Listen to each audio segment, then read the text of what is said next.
Selamat sore, jumpa kembali pada program Komso Sandawa Menyapa.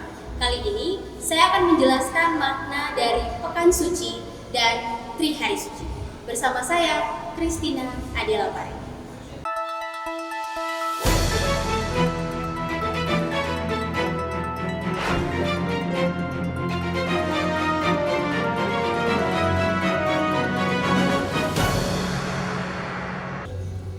Pasca tahun 2025 jatuh pada hari Minggu, tepatnya pada tanggal 20 April 2025 dan merupakan hari libur nasional.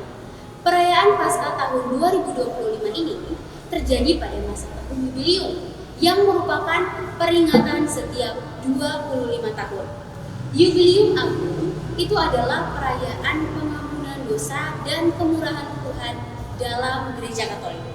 Perayaan ini juga disebut sebagai Tahun Suci. Sekarang kita akan mendengarkan makna dari Pekan Suci.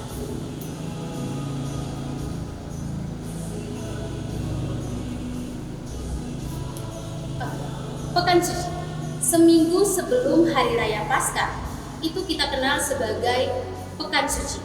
Ini dimulai pada hari Minggu Palma dan seminggu yang muram dalam merefleksikan peristiwa sebelum kematian Yesus, sambutan penuh harapan dan sukacitanya di Yerusalem, pengkhianatan atasnya oleh Yudas, perjamuan terakhir dengan 12 rasulnya, penangkapan, penyaliban, dan kematiannya serta penguburan jasadnya.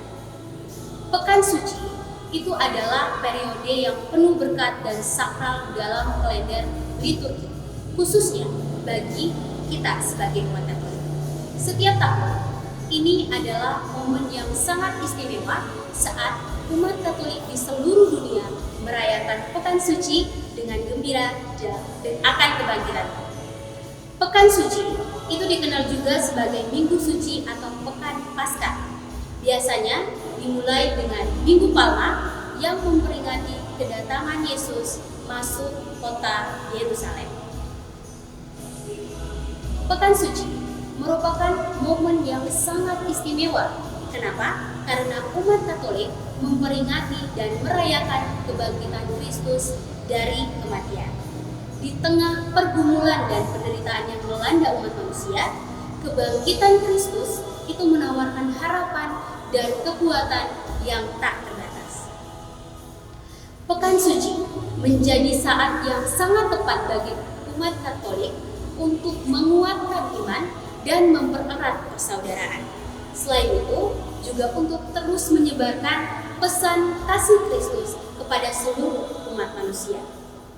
Ini adalah waktu untuk kita introspeksi, pertobatan, dan kembali kepada nilai-nilai Injil dalam menjalani kehidupan sebagai murid Kristus. Pekan Suci mengajak kita sebagai umat Katolik untuk menjalani panggilan pelayanan kepada sesama dengan penuh dedikasi dan juga ketulusan. Pekan Suci itu merupakan momen yang akan dirayakan sebagai bagian dari perjalanan rohani umat Katolik di seluruh dunia. Umat Katolik akan merayakan kebangkitan Kristus dengan sukacita yang melimpah dan memperkuat iman mereka.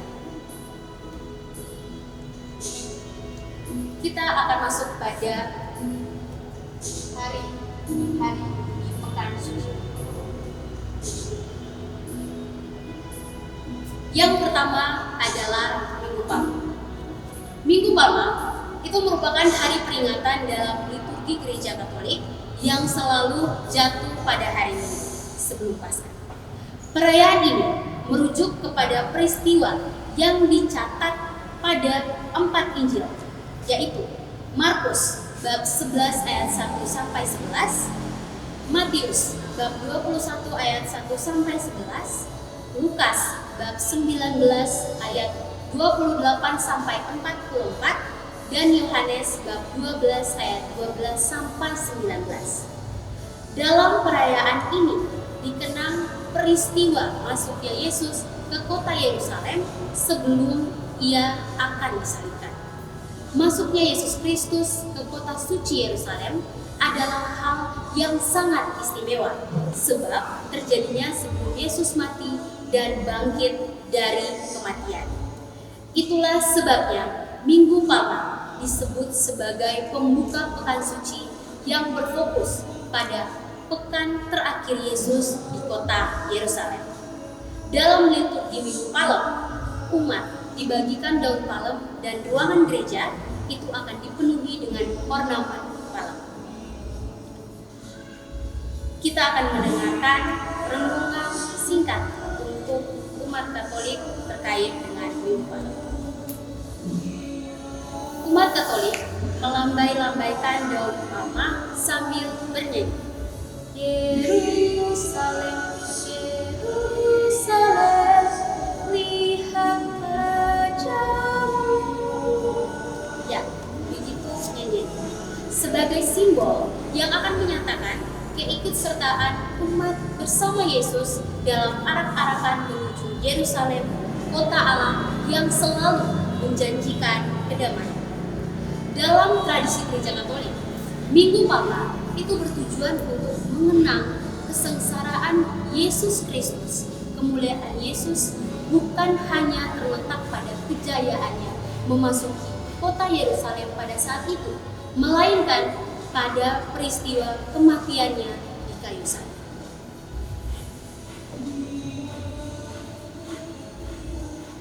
Kita masuk pada Kamis Putih.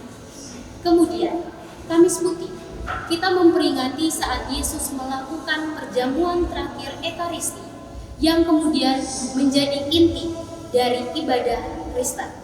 Dalam agama Katolik, Kamis Putih disertai ritual pembasuhan kaki 12 orang oleh imam, menirukan tindakan Yesus yang membilas kaki 12 muridnya saat perjamuan terakhir.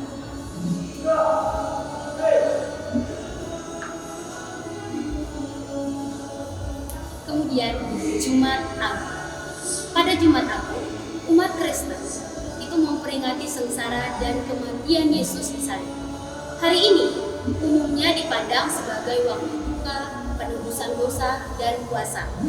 Pada Jumat Agung, semua orang Kristen itu menjauhkan diri dari daging atau menahan diri dari makanan sama sekali. Penganut Katolik itu sering membuat jalan salib atau tablo pada hari Jumat Agung, seperti yang akan dilakukan oleh OMK dari Sandawa pada hari Jumat nanti. Jadi untuk semuanya bisa datang dan menyaksikan bersama tablo yang akan terjadi pada hari Jumat.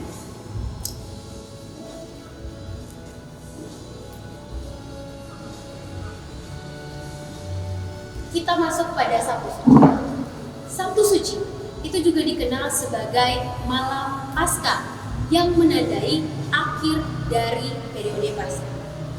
Lalu, Minggu Paskah itu merupakan perayaan kebangkitan Yesus yang diyakini terjadi pada hari ketiga setelah penyalibannya sesuai dengan catatan di dalam Injil. Paskah itu adalah hari raya umat Kristen yang paling penting yang menjadi puncak dari iman. Hari ini dikenang sebagai puncak keselamatan di mana Yesus bangkit dari antara orang mati mengalahkan kuasa maut. Paskah melambangkan pengampunan, kelahiran kembali, dan kekuasaan Allah yang menyelamatkan. Ada beberapa pertanyaan yang ada di benak para orang-orang Katolik. Nah, pertanyaan adalah,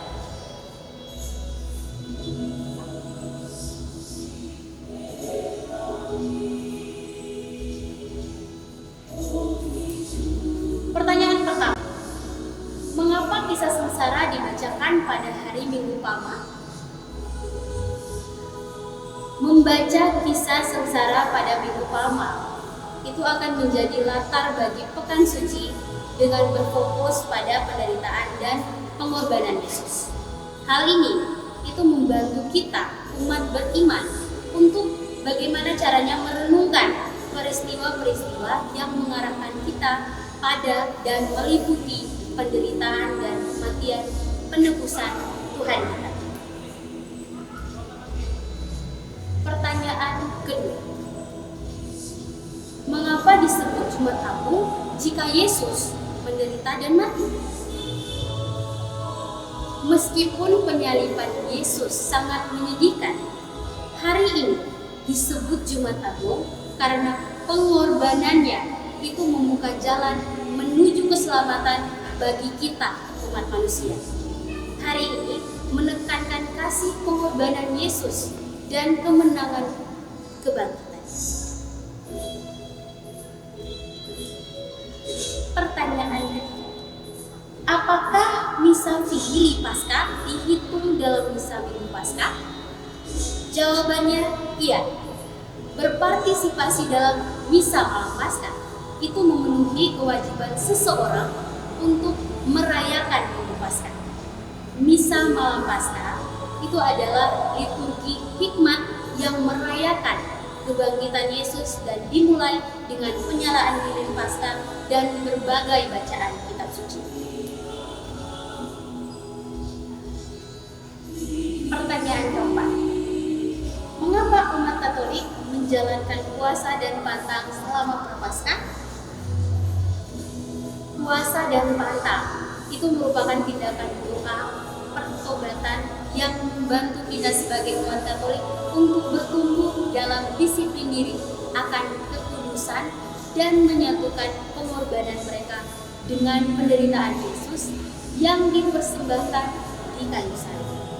Praktik-praktik ini khususnya bermakna selama pekan suci saat umat beriman mempersiapkan diri untuk Paskah.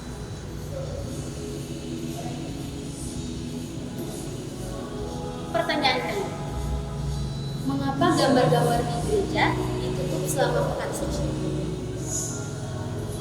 Ini adalah pertanyaan yang sangat banyak ditanyakan oleh orang-orang Katolik dan kita akan menjawabnya sama-sama. Menutupi patung dan salib itu sebenarnya dimulai pada minggu kelima Prapaskah. Dan ini membantu umat Katolik mempersiapkan diri mereka dan lebih fokus pada sengsara Kristus tanpa adanya gangguan apapun. Tradisi ini menuntun kita sebagai umat beriman Katolik ke dalam hikmatnya Minggu Suci.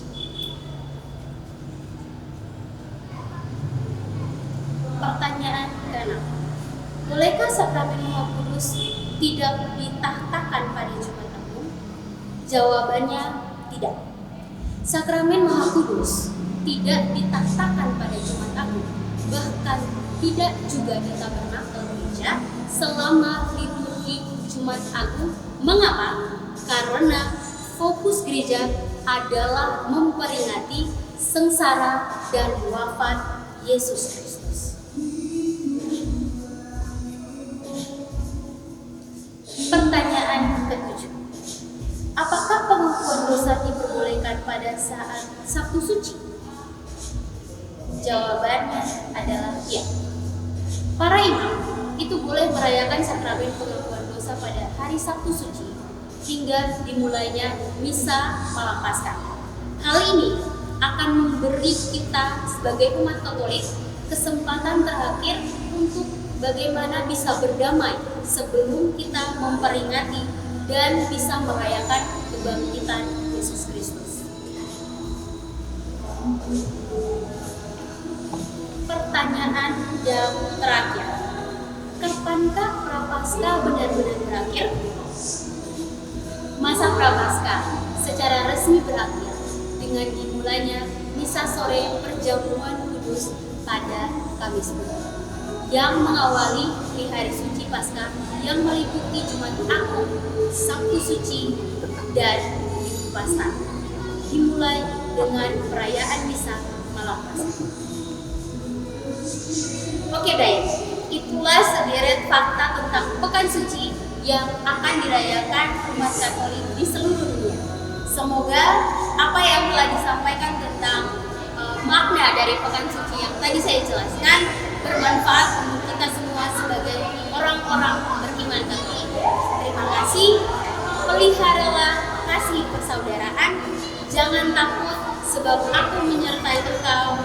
Salam Sandawan. Haleluya, haleluya, haleluya, haleluya.